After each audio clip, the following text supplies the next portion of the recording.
So UFC 314, it's not this Saturday, but it is the Saturday after.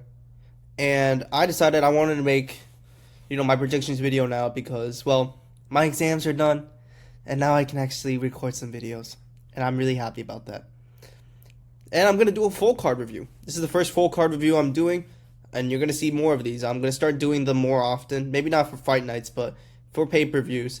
And I really like where this is going. So let's just start with the first fight of the night. Scroll too far. We got Nora Connolly versus Haley Cohen. I mean, I've seen one of Nora's fights. She's coming off a loss, but honestly, it was a pretty competitive fight still. And I mean, usually with these women's MMA fights, it's not really more about the wins, but it's more about who comes into the fight better, who has the better shape, who is much more prepared. And honestly, I think Nora she's kind of on a tear, even though yes, her last fight was a loss. I think she still got it. I think she still has a lot of momentum with her.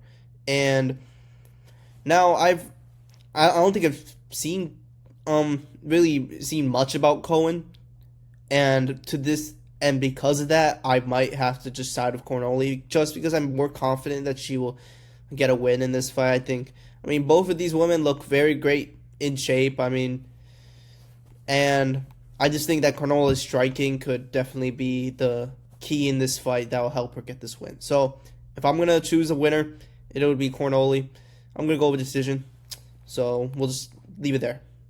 Next, we got Marco Tulio versus Tresean Gore. Marco Tulio, he's on a good win. He has a lot of good momentum with him. Got on a good win streak. I mean, Gore has also had a lot of good momentum with him. I think his last fight was with Tricoli, and he had a very impressive guillotine finish. I mean, here's the thing. Gore is actually one of those guys that I think could be very underrated in this fight. Right now it doesn't show the odds, but I'm guessing Tulio's a very massive favorite. I mean, he had a very impressive knockout win over Ihor, which honestly was pretty impressive, but let's be for real, I think Ihor just gets done dirty in these fights where a guy groin kicks him and he gets eye poked and then the referee doesn't really care. And then he gets knocked out. Like we saw this with Cesar Almeida, and now we saw it with Marco Tulio, but Marco Tulio was anyways going to win that fight, in my opinion. Now, I would go with Marco Tulio, indefinitely. I would just choose Tulio no matter what. But I think Gore definitely has that dangerous submission game. I think he's very underrated when it comes to the grappling. But honestly, I wouldn't say underrated because if you look at his last two wins, he had very impressive finishes. But Tulio, I think he will get it done. I think if this fight stays on the feet, he will definitely find a way to knock out Tresean Gore. So I'm going to go with Tulio. I'm going to go with knockout. And I don't know. I don't really have a specific round, but if I were leaning out, probably round 1, round 2. I think Tulio's definitely has a lot of momentum, and he's one of those guys that honestly could definitely has a lot of potential. And he's also dating Norma Dumont, so, he's lucky as hell too, But I'm going to go with Tulio. I'm going with Tulio by knockout in round 2. Next, we got Sumer Derji versus Mitch Raposo. No, I'm not going to click on that. But my UFC bugging. We'll just expand this. So we got Sumer Derji and we got Mitch Raposo. I think Raposo got cut, And although he did get back in, he had a couple wins. He is on a losing streak right now, and although he had a split decision with Andre Lima, but to be honest with you, that fight really, I don't know if that fight really convinces me that Raposo really, I didn't really think much about that fight. That's what I'm saying. But Sumer Derji, on the other hand, although he lost to people like Tim Elliott, Charles Johnson. I say the Charles Johnson fight, he was fairly competitive. He outstruck Charles Johnson, which is honestly pretty impressive by itself because Charles Johnson has really good cardio, And he was able to piece up and knock out a guy like Joshua Van, who pieces up and knocks out everyone else. Well, not knocks out, but he pieces up everyone else. Like, people call Joshua Van the Max Holloway of the flyweight division, which makes sense. And Charles Johnson was able to destroy Joshua Van, Charles Johnson. And Sumer Derji had a pretty good fight with him. It was fairly competitive. And I'm going to go with Sumer Derji. I just think that, in my opinion, his striking is very good. He can deal with those long rangey strikers. And to be honest with you, he does well against those long strikers. And Mitch Raposo is the opposite of long. He has a 64.5-inch reach, and he's 5'5". I think Sumer Derji pieces him up. I think he gets a good win with this. Raposo is kind of on a downward trend, and honestly, he's probably a 1 or 2 losses away from getting cut. But I think Sumer Derji takes this. I'm going to go Sumer Derji. I don't really know what finish or if it's going to be decision, but I'm going to go Sumer Derji. Next, we got Cedric Dumas versus Mikhail Olejniczak. And I'm going to go with Olejniczak. The reason why I'm going with Volk, he had a very competitive fight with Charles Bullet. Although Charles Bullet won that fight, I felt like Olejniczak had a lot of good moments in there, and he also dropped Kevin Holland, which a lot of people don't really talk about. You know, Olejniczak, yes, he lost to Charles. Yes, he got submitted by Kevin Holland, but I think he's still a very underrated fighter. I think he has a good power. He has very good striking. And if he was able to keep up and not only make it competitive with Shara, who is a really good striker, I think he takes this fight. I'm going to go Volk. And he has some good power. I'm going to go knockout. I'm going to just be ballsy, go for knockout. I'm going to go with like a round 2 TKO. Round 2, round 3 TKO. From Volk. I think he has the tools to outstrike Dumas. I mean, I just think he beats Dumas. I mean, Dumas doesn't really have a lot with him. I'm not really convinced that Dumas really will do well in this fight. I think Olejnicak's best comeback would be with this fight. I think I see a win with him here. Next, we got Darren Elkins versus Julian Erosa. I'm going with Erosa, guys. Although Darren Elkins definitely had a good slew of wins, he did fight Volkanovski. I just think that, he's getting up there in age. He hasn't fought in a while. And Erosa has some really good wins. He submitted Christian Rodriguez. And he also submitted Sean Woodson, who are now being seen as kind of good fighters. Especially Sean Woodson. I think that Sean Woodson win is actually aging very well. And in my opinion, he has some momentum with him. He had a very impressive 2024, submitting Ramos, for submitting C-Rod. He has some very good wins against Jourdain and Nate Landwehr and Sean Woodson. I think those are really good wins, and I see Julian Erosa winning this fight pretty easily. Let me just increase the brightness there. And if I were to go with his ground game is very good. If I were to go with a decision, I'd say Erosa. And you know what? Either I'm gonna go for Erosa by submission. But I think this would be a decision. I mean, the damage. Darren Elkins is tough, but I think it's kind of a downward trend with Elkins and an upward trend with Erosa. So I'm gonna go for Erosa. Next, we got a fight that honestly I think is pretty good. Jim Miller versus Chase Hooper. Jim Miller is still fighting. He has 38 wins, 18 losses, 1 no contest. He has 45 fights in the UFC. He has been here forever. And when I mean forever, he was in UFC 100, 200, and 300, which is very, very impressive. But he's been here for the longest, and he had a very impressive win against Damon Jackson. Round 1 guillotine finish. I mean, that guillotine was solid. It was solid. But I'm going to go with Chase Hooper. I think Chase Hooper's really coming into his own, especially in the lightweight division. He's getting better and better, and I can see that. Honestly, he feels more confident when he goes into those fights. He's a young guy, and he had a lot to learn. But I like that they're pairing him up with these vets like Clay Guida, how do you say? I understand? Clay Guida, right? Or Jim Miller. I like that he's pairing up with these guys and not the young, young hungry contenders. I like to see young prospects kind of see how they do against like crafty vets and people who have that experience. And I think this is going to be a good fight. I'm going to go with Chase Hooper. I just think he's better on the feet. He has some good power. He has some good striking. And his ground game is really good. Like, submitting Clay Guida like that was an impressive win. And although Jim Miller does have some tricks up his sleeve, he can definitely have some good submissions up there. I mean, he did submit Charles Oliveira. People forget that, but he did.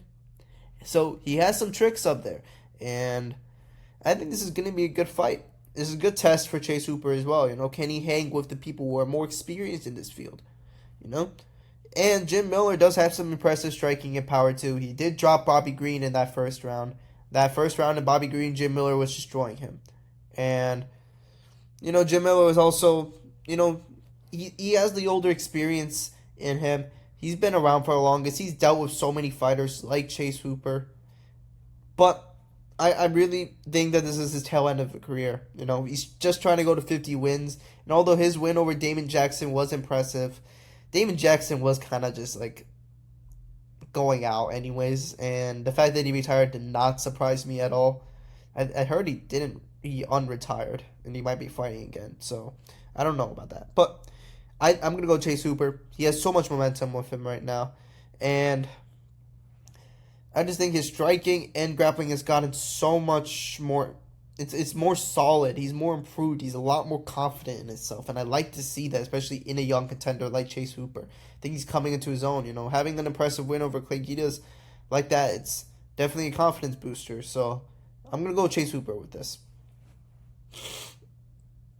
Next, we got a premium women's fight. Yan Xiaonan versus Verna Jandiroba. I'm surprised this card. I'm surprised with how the UFC does it that this isn't on the main card, but I'm kind of glad. But I think this is a good fight. I mean, Xiaonan, she has a very impressive win over Tabitha Ricci. She had a very competitive fight against Wei Li as well. I mean, she won one of the rounds, and although Wei Li was better on the ground, I think she's a very good striker. And I think this is a very good step up in competition for Virna. I think Virna was supposed to go against Suarez before she got the title shot. So I think this is a title limiter. And I'm guessing Yan is the number one contender. So if Virna wins this, she will probably get a title shot against Wei Li. And with how Shevchenko is fighting Fiorot, I think we could be seeing Virna or Yan fight for the title. Probably Virna if she wins this. I'm going to go with Virna. I think Virna's grappling is really good. She's a really solid fighter. She has a lot of momentum. She's on a good win streak right now. She had a very impressive win against Lemos. And honestly, I thought she would have made a good fight against Suarez. I mean, after that, oh my god, my charger keeps disconnecting. Dumbass computer. But, I mean, I thought Suarez, in hindsight, that Virna versus Suarez fight would have been a very competitive fight, considering how good Virna is on the ground. And I think this is going to be a competitive fight. This is going to be a war. And it's mad that, women's fights get disrespected a lot because there are so many good women's fighters and it gets dragged down by the women's fighters who really don't look like they know how to fight, like Juliana Pena. But then you have people like Yan, you have people like Virna, you have people like Wei Li and Shevchenko who are so talented and they make good fights every time. I mean, the Wei Li versus Jezer Jacek fights are honestly some of the best fights I've seen, period. They're really good fights. And these women scrap. They scrap. If you want to look at an entertaining women's fight, look at a Wei Li fight. She scraps. She's out there in front of you. If you look at her impressive win against Andrade, I mean, damn, she pieced her up. She made Andrade look like she didn't even belong in that cage. And Andrade had an impressive win against Dama Yunus, who's also really good. But I'm going to go with Virna. I think Virna does have the advantage when it comes to the ground. I think she could be able to potentially submit Yan. Considering how, honestly, I thought it should have been ruled a technical submission after the first round when Wei Li kind of had her unconscious with that submission and they just woke her up with the smelling salts. I don't know. I thought that was very controversial. I didn't know you could do that. And I thought I don't know. I thought it would be a technical submission, just like how it happened with Simon versus Freely. But I'm gonna go with Virna. I think her ground game's good. I think her striking has gotten better, especially in that Lemos fight. And I mean, I think this is Virna's time. I think Virna should get that next title shot. And she's shown a lot of promise. And I think it'll be a good fight. I'd rather see Virna go against Wei Li because I think that'd be a good fight. But yeah, I'm gonna go with Virna. If I'm even saying it right. Next, we got Dan Ige versus Sean Woodson. I like this fight so much. Because, well, here's the thing. Sean Woodson finally gets a ranked opponent. He had a very impressive knockout against Padilla. You know, Padilla had some very good wins himself, and he was a pretty good fighter. And Sean Woodson, I mean, he has that power. I mean, that guy used to be a heavyweight. Like, he has power. And when you're a heavyweight and you go down to featherweight, you kind of keep that strength and that power you had at heavyweight. So he hits hard. He has the range. He has a really long reach. I mean, 78 fucking inches. That's fucking huge for a featherweight. I think this is Dan Ige's fight to lose. I don't know how I see Dan Ige winning this. Although Dan Ige has some really good striking. He's a crafty guy. He's been in there with the best. I think Sean Woodson is really coming into his own. He has a really impressive win streak. And, I mean, his only loss is to actually the other guy on here, Arosa. And since then, he's been doing really good. I'm going to pick Sean Woodson with this fight. And I'm going to go with decision. I don't think he's going to be the guy to knock out Dan Ige. But I think he's going to piece up Dan Ige. The reach with him is going to be very hard for Dan Ige to be able to land with his shots. And, I mean, Sean Woodson is definitely one of those fighters who you think would have no chin at 145. But, I mean, I haven't really seen his chin really get tested like that. And I think Dan Ige is a good test for that. You know, is that weight cut really that daunting? But he's a very skinny guy, so I'm guessing the weight cut isn't that bad compared to what I think it is. But I'm going to go Sean Woodson. And I'm going to go Sean Woodson by decision. I think he pieces up Dan Ige. I think Dan Ige may have some good moments in this fight. You know, maybe even try to take him down a bit because he is a skinnier guy. So, you know, it's probably easier to take him down. But I think this is Sean Woodson's fight to win. I'm going to go Sean Woodson by decision. I think he pieces up Dan Ige. I think his reach will give him a very huge advantage in this fight. And he also has some good power, too, which could definitely alter Dan Ige's game plan. Now we're done with the prelims. We're going into the main card. Now, instead of Jeff Neal versus CP, we got Nikita Krylov versus Dominic Reyes. I'm hyped for this fight. We're seeing Krylov finally fight after, 2 fucking years? I mean, I'm fucking hyped. I mean, this is a really good fight. I think this is one of those fights that is it's a sleeper fight. Like, people forget about Krylov, man. This man has a lot of talent. Literally, one of his losses is to Anton Kalaev, and he still went to decision with him. So, I think this is a good fight. His last win was over Ryan Spann, I think. And, you know, he submitted Ryan Spann. He had a good win against Uzdemir. He knocked out Gus in, he knocked out Gus a couple years ago in the first round. But then again, it wasn't even prime Gus. And, although he did lose to Paul Craig and Magomed Ankalaev, hey, losing to Paul Craig to a triangle isn't really that bad, considering he submitted Ankalaev with that same triangle. He has a very good win against Johnny Walker, and overall, I'd like to pick him for this fight because I do like Krylov. But Dominic Reyes is on a title run right now. I mean, I think the Dominic Reyes we're seeing now is really good. A lot of people like to discredit him because, yes, those wins were to Anthony Smith and Jacoby. I thought his win against Jacoby was really good. I mean, Dustin Jacoby isn't no slouch. He's a really good fighter. And honestly, I thought he arguably won against Khalil Roundtree. So, Dominic Reyes knocking him out in the first round. I mean, he's coming back. He just embarrassed Anthony Smith. I don't know what the fuck Anthony Smith was doing. And that was in that fight, that was a better showing of Anthony Smith than it was in the Dolidze fight. I'm just going to say that. What's that guy he submitted with the guillotine? I forgot. and that 301 fight. That was a better showing. Anthony Smith was doing something a lot more in that fight, and Dominic Reyes shut him down. Dominic Reyes is a guy who literally beat Jones at his own game. I mean, this guy beat Jones, and that win just keeps that match keeps aging more and more. Now that we're seeing John Jones duck real contenders like Ngannou, like Tom Aspinall, and it's because of Dominic Reyes.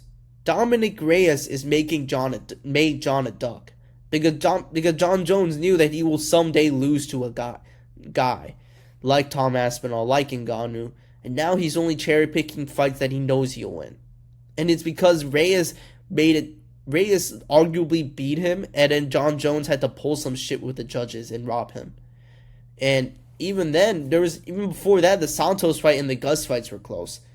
I feel like now, because of Dominic Reyes, John Jones cares so much about his legacy and being undefeated that he's ducking real contenders, and that is a very impressive thing from Reyes.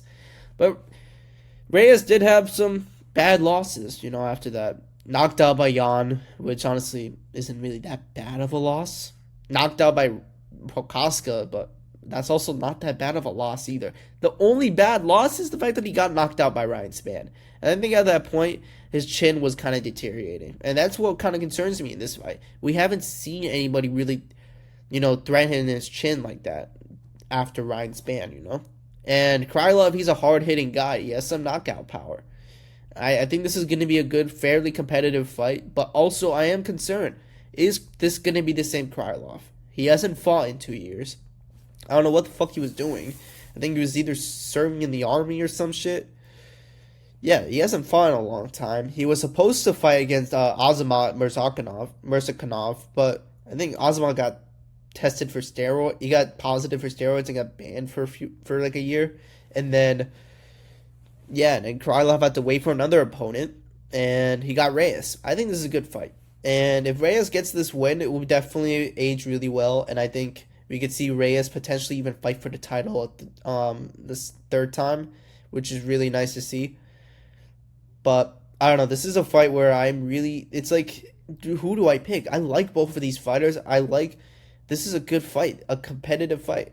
And I'm going to have to I'm sorry, Reyes, but I'm going to have to go with Krylov. I think Krylov's really well-rounded. He has really good wrestling. And honestly, he still did good against Ankalaev. And getting submitted by Paul Craig isn't an embarrassment. I mean, Paul Craig is just a really special guy who could just submit anyone if he gets the opportunity.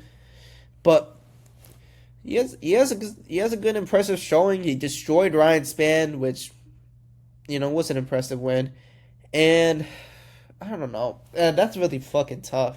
I was going to pick Krylov because I think he's a really good fighter and I think he could knock out Reyes. But I don't know.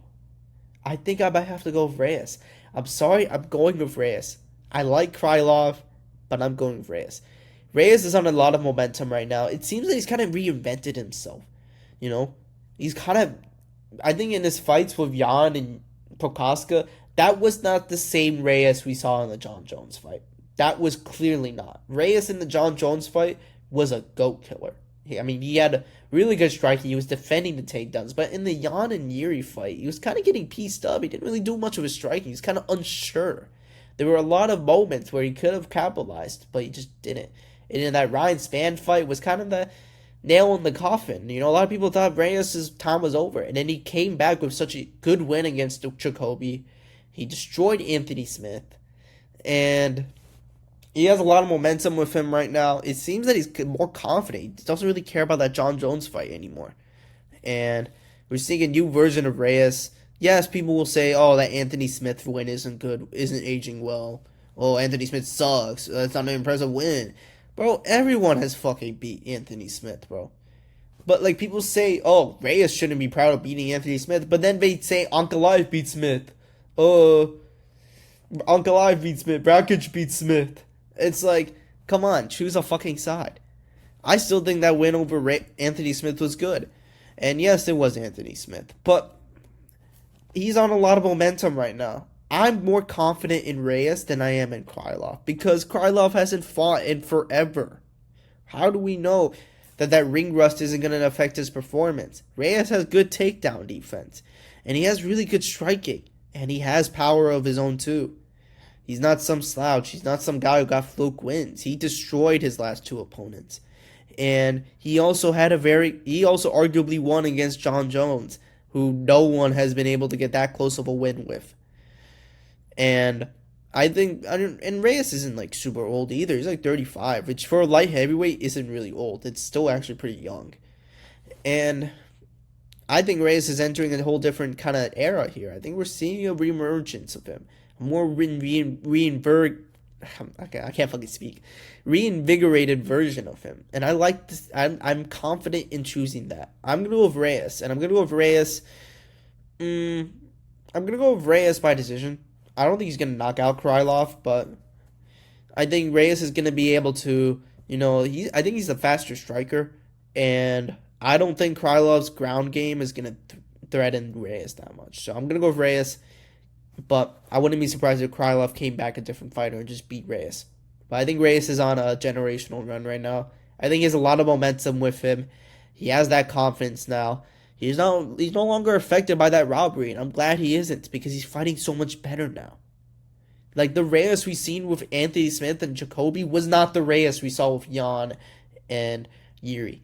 This is a whole new Reyes, and I am confident in choosing that. So I'm going to go with Reyes.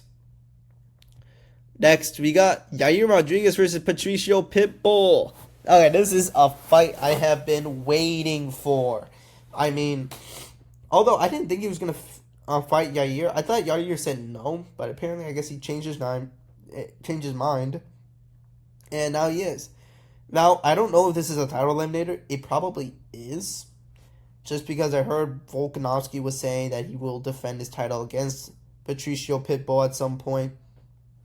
And I'm all for that, Now, he has some very good wins. I mean, obviously he has a win over Michael Chandler, which was a really impressive win. And he's also a champion. He was a Bellator champion. He had a KO over Michael Chandler. And he has a good win over AJ McKee. What else? Strauss. I mean, he had a very solid run in Bellator, and I think but I'm gonna go with Yair because I just think Yair is the better striker, and also Patricio's kind of old. He hasn't fought in a while, and I just think that people are counting out Yair for no reason. I mean, yes, he lost to Volk, and he lost to Max Holloway, acting like that's a bad thing. But it's not. It really isn't. And apart from that, I mean, he has a very impressive win against Josh Emmett, and he has a very impressive win against Jeremy Stevens. And he did knock out Korean Zombie, but I guess so did a lot of people. But I think he has very good striking. The kicks are really helpful. Patricio Pitbull is a small guy. Yair is a very rangy guy, rangy striker. He's very frustrating to deal with because he's so good with his kicks. He has a very good leg kick. He has good teeps. He has good body kicks as well. Like, he really kicks hard. He was giving Volkanovski some trouble on the feet. Like, in rounds 2 and 3, he was kind of piecing up Volkanovski a bit. But obviously the ground game is the issue, and Pitbull has some good ground game. But I think I'm going to go with Yair. I think I wouldn't be surprised if he lost this, but I don't think he is. I don't think he's going to lose this. He hasn't fought in a while. He fought last year, and he gets submitted by Brian Ortega, but I don't think this is a fight where I'm really super worried about Yair's submission defense. So I'm going to go with Yair. I think he pieces him up. I think it will go to decision. I think Yair wins this. Next, we got Bryce Mitchell versus Gene Silva. Just get that fuck out of here. Oh my god, can it stop doing that? I fucking hate this app sometimes. Oh my god, it just does that. Good. Oh my god. Wait while I do some IT shit. Okay. Gene Silva is going off some very impressive wins. He had a very good win against Bagdashian, who was a very dangerous striker, and he destroyed Drew Dober. He knocked out Charles Jourdain, and now he's going against his first ranked opponent, Bryce Mitchell. Bryce Mitchell is kind of a wild card. He actually did take down Ilia Topuria, which was impressive, but I felt like he didn't really do much with that takedown. Now, a lot of questions with this fight are going to be Gene Silva's ground game. He was getting controlled and grappled heavy by Charles Jourdain before the knockout. And now we're seeing him fight a more experienced grappler who has a really good submission game. Is he going to be able to, defend them? And honestly, yeah, I think he can defend the grappling. Although Bryce Mitchell has good takedowns and he did have an impressive showing against Edson Barboza, thankfully, thank to the Lord, he destroyed that motherfucker Kron Gracie. And I'm saying this with no bias, because yes, he said some dumb shit about the Holocaust, about Hitler, but this is the fight game. This isn't the fucking political theory class, bro. Who gives a fuck about what he thinks about Hitler? The man has been hit in the head and knocked out tons of times before. He has more CTE than like most fighters combined. He says dumb shit. Who gives a fuck? It's like the boy who cried wolf. At some point, you just stop caring. As a fighter, though, I appreciate Bryce Mitchell. He has good striking, and his submission game is really good, like insanely good. Yes, he got submitted by Ilia Topuria, but he did take down Ilia, who has good takedown defense. But now with Gene Silva is a dangerous guy because he does have that knockout power. He has very good timing with his striking. Like, the way he's able to just, like, kind of turn the tables, the way he paces himself, yeah, I think it can give Bryce Mitchell a ton of trouble, Although he has faced good strikers like Edson Barboza and was able to even beat Barboza on the feet as well. I think Gene Silva takes this. Now, the one reason why I'm not super confident is because Bryce Mitchell can take him down. But I don't think he will. I think Gene Silva is going to work on his takedown defense. I think he's going to come in here. He knows he's going to fight a grappler, so he's going to be working on his grappling. And he's a fighting nerd. A lot of guys say, "Oh, what happens if you take him down? You would get easily submitted." No one has tried. And it's the same thing with Pereira. People were saying Ankalaev was going to go take down Pereira, but he couldn't even do a takedown out of 12. And Bryce Mitchell, although he has taken down some good people, his takedowns kind of just rely on him, being in the open. He doesn't really do it well against the cage. And I don't know. I just don't think that Bryce Mitchell really poses a threat to him on the feet.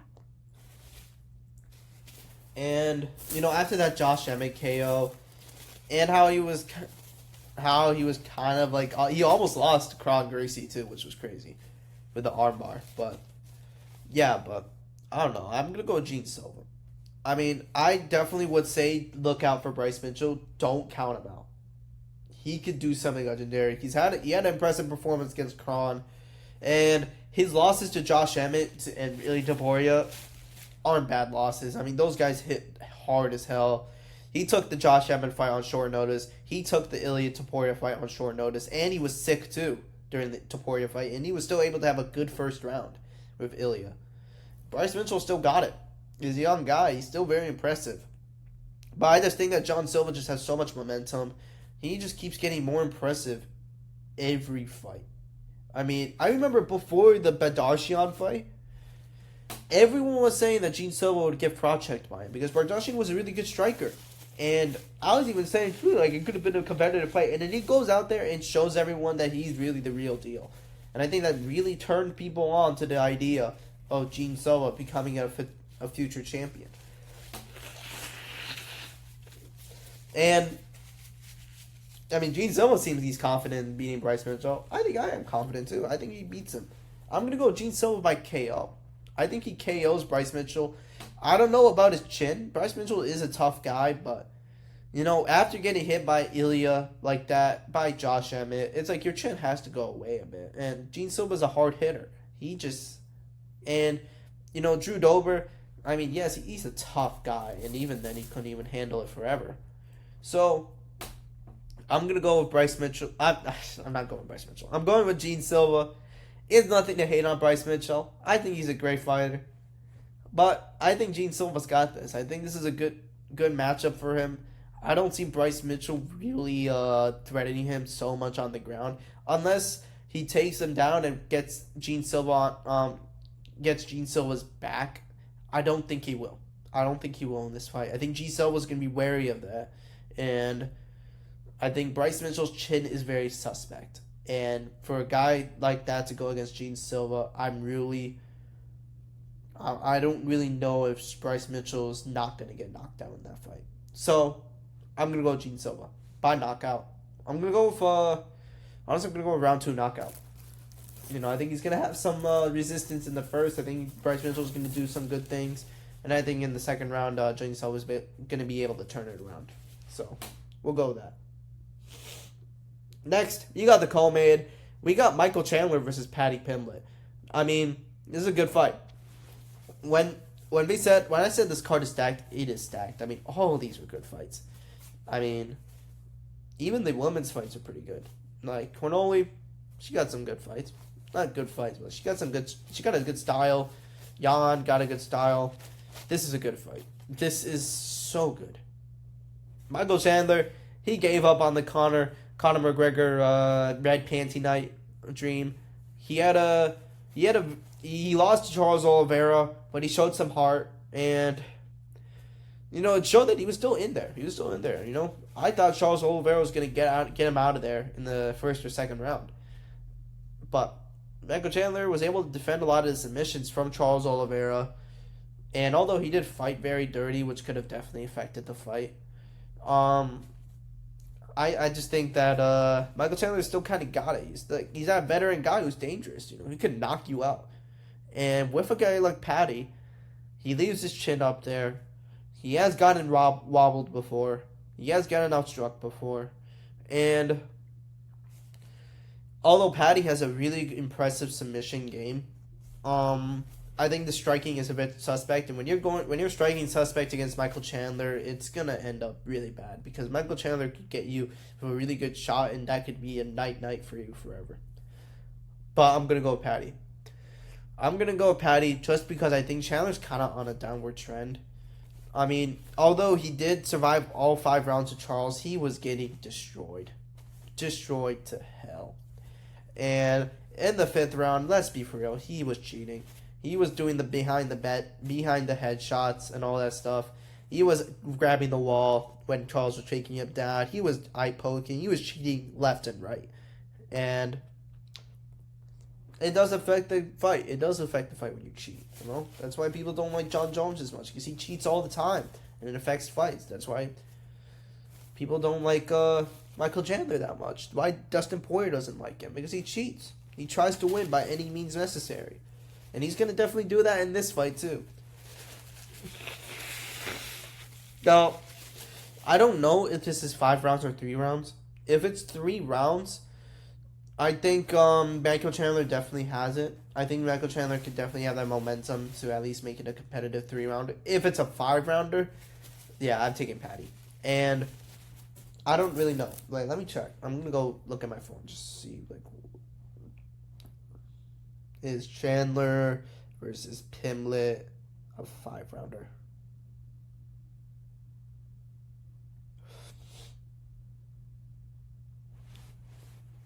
Oh, it actually is. Yeah, it's scheduled for 5 rounds. Okay, so that does change my picks a bit, Can Michael Chandler really survive Paddy for 5 rounds? I don't think so. I really don't. Although Paddy does have a fast starter, I think Michael Chandler is a very fast starter too. I think the first round's going to be very chaotic. And with how these guys fight, they scrap. And that's why it's very risky for Paddy, because if he gets hit by Chandler, I don't know. Chandler might disprove the notion that Scousers don't get knocked out, and That's why I'm very like I'm thinking this is going to be a 50-50 fight. I want to say 50-50, but like maybe 60-40 fight. Michael Chandler could definitely win. He's a dangerous guy. And he has really good wrestling. He has really he has decent submission defense. He was able to defend all the submissions from Charles, which was pretty impressive. And he was even controlling Dustin Poirier, who also has really good submission, really good grappling. And I want to say really good, but he has grappling. And Paddy Pimblett, although he's a very impressive submission specialist, he submitted Bobby Green very easily in round one. And I don't know. He probably might be able to submit Chandler, but I don't know. Like, it's weird with Chandler. He gets submitted by Dustin Poirier, but doesn't by Charles. Like, it's just weird shit. But it's really about timing. It's really about the placement. I'm gonna go. If this is a 5-round fight, it depends. It's really weird. Like, I don't know. This is a very close fight. Because I really don't know what the fuck Chandler's going to do in this fight. How he's going to approach it. Is he going to approach it the same way he did with the Charles fight? If he does, Pimblett wins. If he's going to go out there in the first round and start going crazy and start throwing haymakers like he does like in his first Charles fight, in the Justin Gaethje fight, in the DP fight, if he does that, Pimblett's in a lot of danger. Well, I'm going to go with the notion that this is a Chandler who's a lot more mature. And he's probably more reserved. He's less crazy. I think he's gonna go with this approach to kind of be careful with Pimblett, because Pimblett's a very technical guy.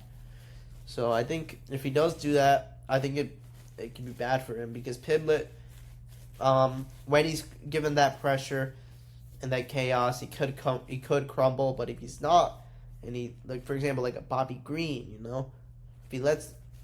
if he controls the pace and he controls the fight, I think Pimblett can win this. So I'm going to go with Pimblett.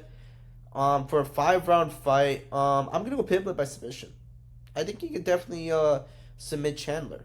And it's not like Chandler's unsubmittable. I just feel like Charles just didn't really try to submit Chandler. He did try, but I mean, there were so many openings for submission. But I guess they just wanted to fight in the night, because nobody wanted to watch John Jones beat up a 43-year-old Stipe. So, I'm going to go with Paddy Pimblett. I'm going to go with Paddy by submission. I think this is his fight. I think it's a very good fight. And I think Paddy is way too technical. He's way more measured, way more careful than Chandler.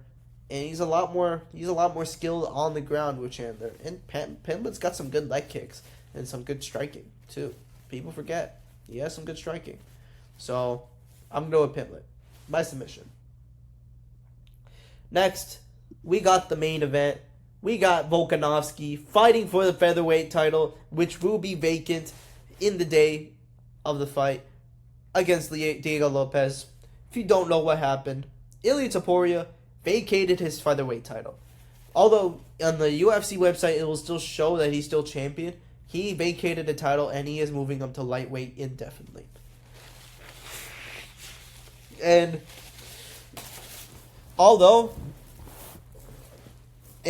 since he left the division, now Volkanovski and Lopez are fighting for the title, and either one of these guys will be crowned champion.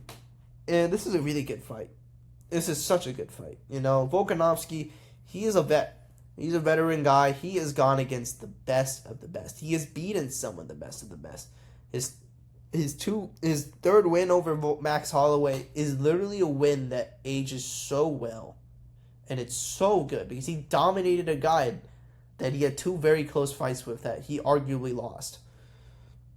And then he had a very good win, a very good match against Islam Makhachev the first time. And in all honest opinions, a lot of people think he arguably won that fight. Although I thought it was very close. I felt like Volkanovski, in terms of like how I see individual, definitely looked like he won the fight. Like, Islam looked tired and gassed. He was hurt. And Volkanovski didn't really look that hurt. But if it was judged based on how it looked, then Volkanovski would have won. But based on how the judges score it and the judge scoring criteria, Islam won. So it was still a very divisive match. Then he had a very impressive win against Jair Rodriguez. Pretty much TKO'd him. He was destroying him on the ground. And I mean, in a fight where a lot of people were saying Yair could eventually become champ, Volkanovski showed that he's still one of the best, even after losing to Islam. It's what happened after is what people are doubting him. He takes a short notice fight against Islam Makhachev, who had a full camp preparing for Charles Oliveira, and Volkanovski, he had a bad weight cut. He was drinking. He took the fight on short notice. It was a very dumb decision because he got knocked out in the first round. And because of that, he got chinned. And then he took the Ilia Topuria fight 4 months after the knockout, which was also a very dumb decision because he literally got head kicked in the face. And 4 months later, still took a fight against a guy who shuts people's lights off. It was obvious at that moment he was going to get knocked out. It was just a matter of when. And now he's coming off 2 knockout losses. He was originally supposed to fight Ilya for a rematch. It didn't pan out. He's fighting Lopez. And Lopez is a dangerous guy. He's a very killer ground game. He has good power. He's a very good boxer. He has very good striking. Like, he could definitely puts the pressure on people. He has really good combinations. And he had a very impressive fight against Brian Ortega. I mean, Brian Ortega is kind of a punching bag, but even then, that was a brutal domination from Diego Lopez, especially in the first round. I mean, Lopez is a dangerous guy, but this is a 50-50 fight because Volkanovski's dealt with people like Lopez before. He's dealt with high-pressure boxers like Max Holloway. He's dealt with good submission artists like Brian Ortega and Islam Makhachev. And he has won and made it competitive against those guys. He's fought so many good people, and he has that experience. He has that 5-round experience. He has the best cardio in probably the UFC, one of the best cardios ever. Matching up to Murad because he can go 5 rounds. He gassed Islam. He made Islam gas. And I thought he was still looking very impressive in that Ilia Topuria fight, In the Ilia Topuria fight, he won the first round and he was getting him with a jab, but let's be for real, he was fighting scared. He was fighting very careful. You don't do that against Ilia. When you're fighting careful against Ilia, he'll just go keep pressing you, and then he got the knockout. But apart from those knockouts, he has a very impressive record, and he was undefeated in the UFC, defeating all these guys before Islam. And I think this is going to be a good fight. I'm going with Volkanovski. I think this is a good matchup for him. The reason is because Diego Lopez is inexperienced. He's inexperienced in 5-round fights. He hasn't fought anyone in the level of Volkanovski. If you think about it, he lost to Mosvar, but that was on short notice, so I kind of don't think about that in that way. He beat Sabatini, he beat Yusuf, he beat Ortega, and then he beat Ige. Ige was a very competitive fight, but I often don't really use that because he had to do multiple weight cuts, and he did it on short notice anyways. So it was a very weird fight, and we saw in the Brian Ortega fight, he does have some decent cardio. I'm really curious to see how this cardio will go against someone like Volkanovski. I think Volkanovski is a very talented guy. I don't think he will get knocked out by Lopez. Although I think Lopez's striking is very crisp.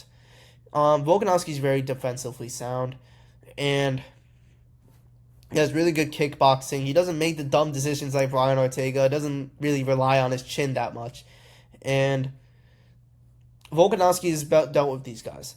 This is literally like Diego Lopez's toughest opponent, and it's like levels above Ortega and Ige. And Lopez still had some moments where he was getting beat by Ige, and even Ortega was still able to bounce back in the second and third rounds and make it very competitive. So, I don't know. It's like I'd like to see Lopez kind of get a win here because he deserves it. He has such a good come up, and I'd love to see him have that rematch with Mosvar. But I think Volkanovski wins this, and I'm confident Volkanovski wins this. This isn't an Ilia Topuria situation or an Islam situation where I'm like, oh, I don't know. It's more about choosing my favorite fighter. I'm confident he will win this. I think Volkanovski will outpace Diego Lopez. I think he will outstrike Diego Lopez. And I don't think Diego Lopez's ground game is going to threaten Volkanovski that much. So I'm going to go Volkanovski. I'm probably going to go Volkanovski by either late round TKO or decision. So, yeah, that's what I think about this title fight. This is going to be a really good one. I'm really looking forward to this. This is a good matchup for Volkanovski because, unlike Ilya, Diego Lopez isn't as dangerous and he isn't as experienced. So, I think this is a good one. But we could see Diego Lopez really show his best version here. And this is very much a fight that is 50-50. I'm choosing Volkanovski, but I wouldn't be surprised if Lopez won this. I wouldn't be surprised if Lopez chins Volkanovski. I'm seriously concerned about that chin. Did Volkanovski really recover that much of his chin? Because he did have 2 knockout losses, which, definitely does have an effect on you, especially when you're aging like Volkanovski, who's 36 now. So, it's really good to see. It's really good to see, like, will Diego Lopez connect that good shot and somehow knock out Volkanovski? If he does, that would be the most impressive thing he's done. Like, it would be really fucking shocking and surprising. And I mean, I'd love to see that happen, But I'd love to see either of these guys to win, bro. I love Lopez. I love Volkanovski. It sucks that I have to see one of them lose because I like both of these fighters. I think this is a good fight. I think this is a more competitive fight than what would have been the rematch with Ilia Topuria. I think I would have rather seen this than the Ilia Topuria rematch because I felt like Topuria, you would already know he's going to win. But with Lopez and Volkanovski, you really don't know who's going to win. So it divides the MMA community. So I'm going to go Volkanovski. I'm going to go Volkanovski by decision. I think he's going to, maybe have some turmoil, maybe some trouble in the first or second rounds, and then he's going to take over and really put the brakes on, really put the pace on Diego Lopez, and I think Lopez will get overwhelmed. So, yeah. Well, that's all for this card. I have reviewed the whole entire card. I'm tired. I got a fucking cold. You saw me blowing my nose, bro. And that's why I'm probably going to do this for pay-per-views, because I don't want to do it for fight nights, bro. I really don't have the fucking voice for this. But that's all that's all for this video. Make sure to get the pay-per-view, or not. I'm probably going to get the pay-per-view. Quotes. Just kidding, Dana. I'm getting the pay-per-view, I promise. I'm getting. I'm not broke. I'll get the pay-per-view. But anyways, that will be all for this video. Make sure to subscribe, leave a like, leave a comment if you want. Subscribe, follow my Instagram and my link in the bio. It's also in the description as well. And yeah, that's it.